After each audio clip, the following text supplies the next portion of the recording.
Olá, boa tarde. A partir de agora, notícias do Brasil e do mundo desta quarta-feira, dia 22 de março. Começamos essa edição com a informação da Polícia Federal, que descobriu na manhã desta quarta-feira esconderijos de criminosos suspeitos de participarem da organização criminosa que pretendia realizar ataques contra servidores públicos e autoridades, incluindo homicídios e extorsão mediante sequestro. Um dos alvos da organização era o ex-juiz e atual senador Sérgio Moro, do União Brasil do Paraná. Na ação batizada de Sequaz, cerca de 120 policiais federais cumprem 21 mandados de busca e apreensão, 7 mandados de prisão preventiva e 4 mandados de prisão temporária em Mato Grosso do Sul, Rondônia, São Paulo e Paraná.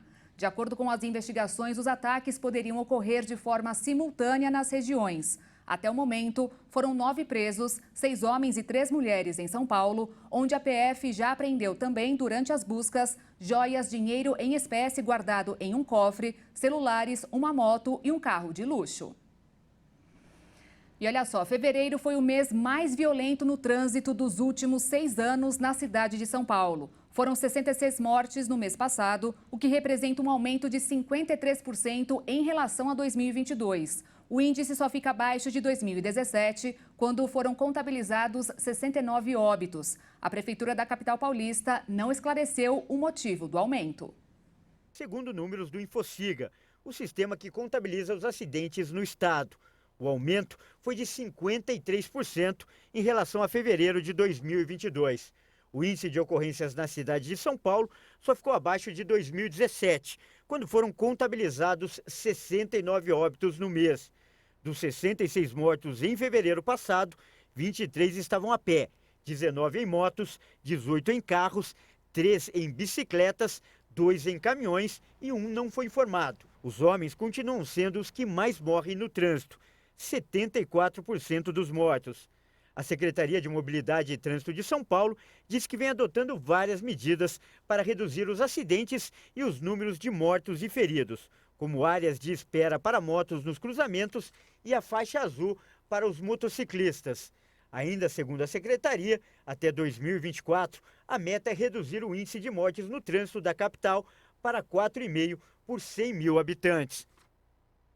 E o preço do óleo diesel que a Petrobras entrega às distribuidoras vai cair 18 centavos a partir de amanhã. Segundo a estatal, o litro cairá para R$ 3,84. Segundo a nota em que comunica a mudança, a Petrobras informou que está evitando, neste primeiro momento, alinhar as suas cotações ao mercado internacional e à oscilação do valor do dólar. A Procuradoria da República do Distrito Federal determinou a abertura de inquérito civil para apurar se houve irregularidades no descarte de medicamentos comprados pelo Ministério da Saúde que perderam a validade nos últimos 5 anos. A medida ocorre após a perda de 39 milhões de vacinas da Covid-19 durante a pandemia. Ainda foram incinerados medicamentos de alto custo para doenças raras e 1 milhão de canetas de insulina. Os produtos vencidos desde 2019 custaram ao menos 2 bilhões e 200 milhões de reais. O Ministério Público Federal vai verificar possíveis atos de improbidade administrativa e danos ao patrimônio. O Ministério da Saúde deve apontar os nomes de responsáveis pela distribuição desses medicamentos e quais medidas passou a adotar para evitar novas perdas de produtos. Começou hoje em São Paulo e em Belo Horizonte, Minas Gerais, a vacinação de pessoas com mais de 18 anos contra a Mpox, que já foi chamada de varíola dos macacos. A campanha nacional foi iniciada no último dia 13. Desde o começo do ano foram confirmados em todo o país mais de 10 mil casos da doença, que provoca erupções cutâneas em várias partes do corpo, incluindo o rosto e a palma da mão. A recomendação é que o imunizante não seja administrado junto com outros. Quem tomou a vacina contra a Covid, por exemplo, deve evitar, por enquanto, a prevenção da Mpox. Dados do Panorama dos Resíduos Sólidos no Brasil 2022 mostraram nesta quarta-feira que a geração de resíduos plásticos nas cidades brasileiras foi de 13 milhões e 700 mil toneladas no ano passado, ou 64 quilos por pessoa no ano. De acordo com a pesquisa, o resíduo plástico é o tipo de poluente mais encontrado nos corpos hídricos do planeta. Corresponde a 48,5% dos materiais que vazam para os mares.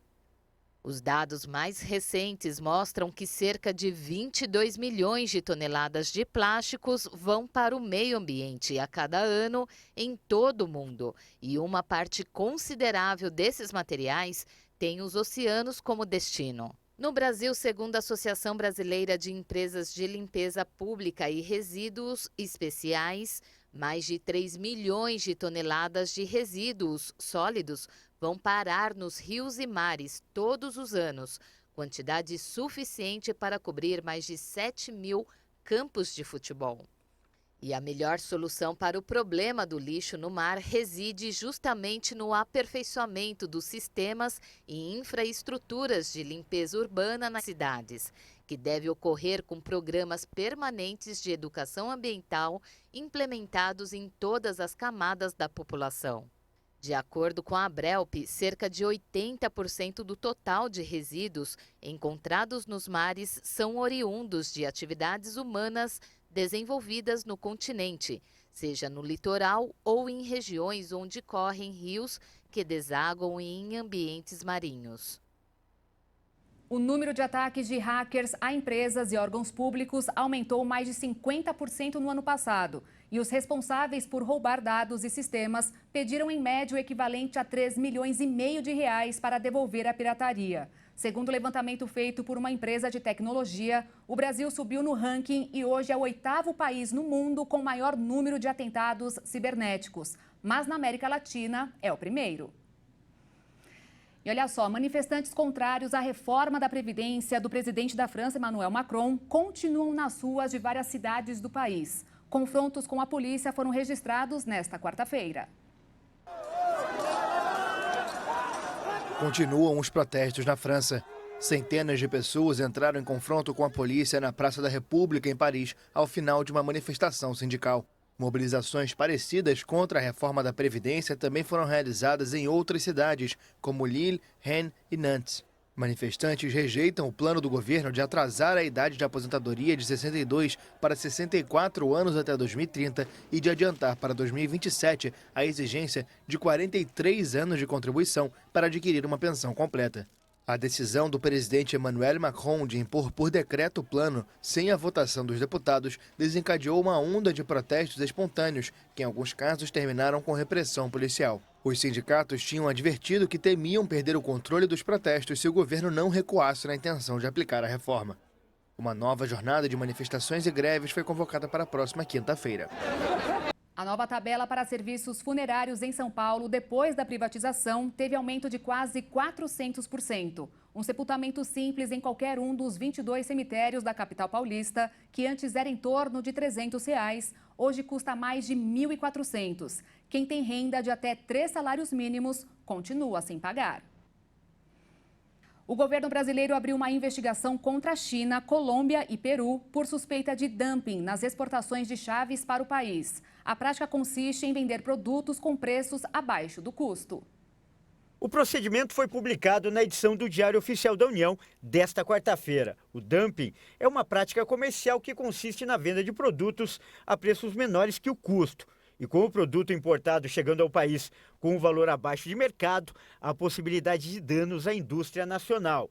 A investigação foi aberta pela Secretaria de Comércio Exterior do Ministério do Desenvolvimento, Indústria, Comércio e Serviços e vai apurar a prática na compra e venda de chaves de latão sem segredo, dos tipos Yale e Tetra, com ou sem resina plástica na cabeça. O produto veio da China, da Colômbia e do Peru.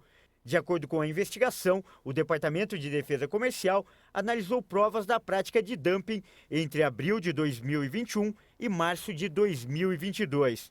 Agora, exportadores, importadores e produtores domésticos receberão um questionário que deverá ser preenchido em até 30 dias com informações exigidas pela investigação. As empresas investigadas também têm direito de solicitar audiências de defesa. Caso a prática de dumping seja confirmada, o governo pode determinar a aplicação de medidas compensatórias, como a cobrança de tarifas.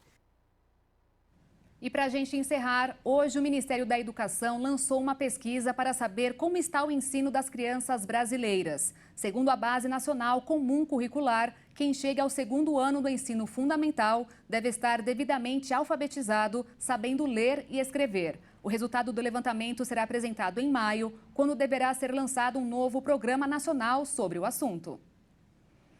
E eu fico por aqui. Mais notícias você acompanha com a Juliana Dariva no Jornal das 18h30. E também às 10 da noite comigo e Alexandre Jaqueto no Jornal das 22h. Obrigada pela sua companhia e uma ótima quarta-feira para você. Tchau.